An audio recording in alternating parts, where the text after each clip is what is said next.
Okay, we're doing chapter 15 from my book, Underground Guide to Study Skills. I'm Pete Rogers. Okay, here it is. Old Tess, Martin, and the East Coast Genius. So this is back from when I was at Stanford, undergraduate. And first of all, if you're taking a test, sometimes they have old tests in the library. If you can get a copy of the old test, that's the best thing you're going to get. Sometimes other students have done recalls for a test, and those are the most accurate questions. Study test question books are okay. Check if your school might allow them and put them in the library. I used those for one class. They were allowed and it really helped. Make sure you're not breaking the rules. Never cheat on a test in high school, college, or med school. That's bad. I've seen good people accused of cheating on one thing and get suspended, even kicked out of school. Don't even do anything remotely suspicious of cheating in school. It just causes excessive amount of trouble for you. As Bluto said in the movie Animal House, 7 years of college down the drain. Okay, now I'm going to tell you the story of Martin and the East Coast Genius. So, I knew these guys. We all lived in the trailers when I was a sophomore at Stanford. And the way things played out kind of surprised me. And Martin is a guy, he was from Florida, and he kind of had a hillbilly accent. His father was a lawyer. He really wanted to do well in college and go to law school and end up in practice with his father. And, he struggled in school. He was not that smart of a guy. But here's what he said after he'd been drinking one night. I don't even know why I'm at Stanford. I don't belong here. I'm a dumb mother effer. I don't belong in the same school as guys like Jay. Jay is a mother effing genius. I wish I was back in Florida. All I want to do is get into law school. All I want to do is join my daddy's law practice in Florida. I don't know if I'm going to make it, but I'm going to study my ass off. Okay, now by Stanford standards, okay, the average SAT then I think was like 1410, 99 something percentile. Martin was sort of like a fat hillbilly.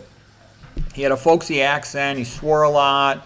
There was nothing sort of academically sophisticated about him at all.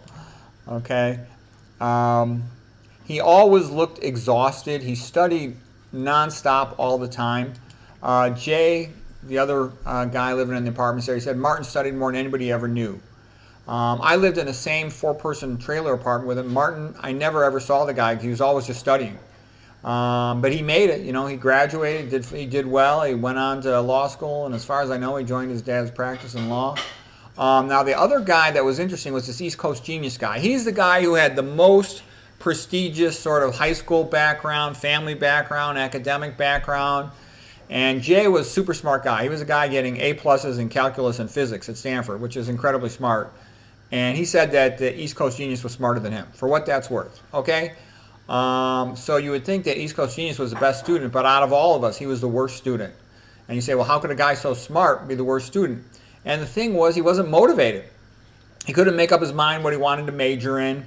I don't know if he dabbled in green bud, but he just couldn't get motivated. And I don't even know if he ever finished at Stanford. He didn't really want to be there. He was a real impressive guy, tall, good looking, really articulate and stuff.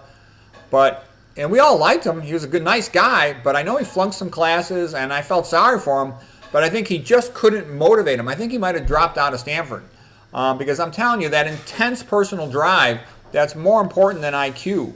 You need some IQ, but intense personal drive makes up for a lot in academics, and especially in medicine. Also, there's a little secret about colleges and med school that I'm going to tell you here in a moment. Like, East Coast Genius was twice as smart as Martin at least, but Martin was a much harder worker, and it's more important to be a hard worker. Most college work is just busy work, memorization. Okay? The other thing is I had the experience was, all these people, oh, I wish I could get into Harvard or Stanford. No, you don't. No, you don't at all. At Stanford and Harvard, the women are notoriously unattractive. I was there 4 years. I never once had a girlfriend from Stanford. I never once slept with a girlfriend from Stanford. Never. Not once. Okay?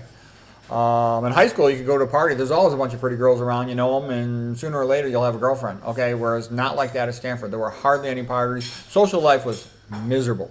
Everybody studies all the time. The other thing is lots of people are disappointed. There were like 12 pre-meds in my freshman dorm. Only 4 of them ended up going to medical school.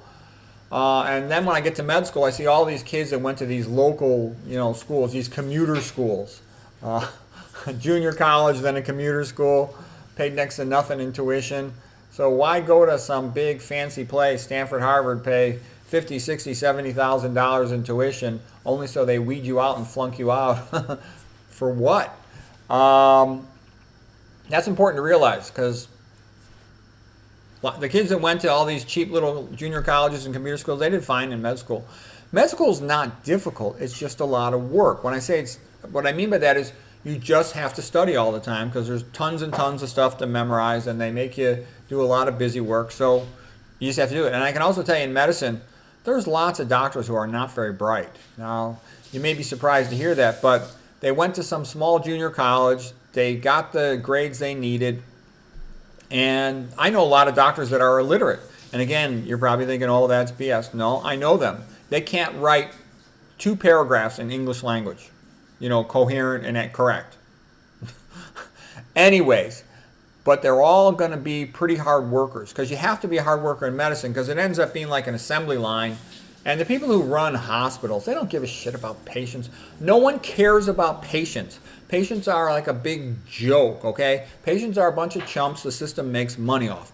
What the system cares about, you'll never hear anybody talk about patient outcomes. No one talks about that. What they always talk about is productivity and efficiency, and they pretend that that's quality of care. And what they want is move those patients as fast as possible through the system. It's called moving the meat, because the faster you run them through the system and generate billing codes, the more money you get. That's what's important. That is what is emphasized in every hospital in the Western world. Okay. Yeah, I saw lots of kids, hot shots with their AP classes come to Stanford and getting C's. Like I said, okay, I already had that in there. Okay, most practice is just cranking out the work. Okay. All right, well, that's it for this chapter. I hope you found that interesting or helpful.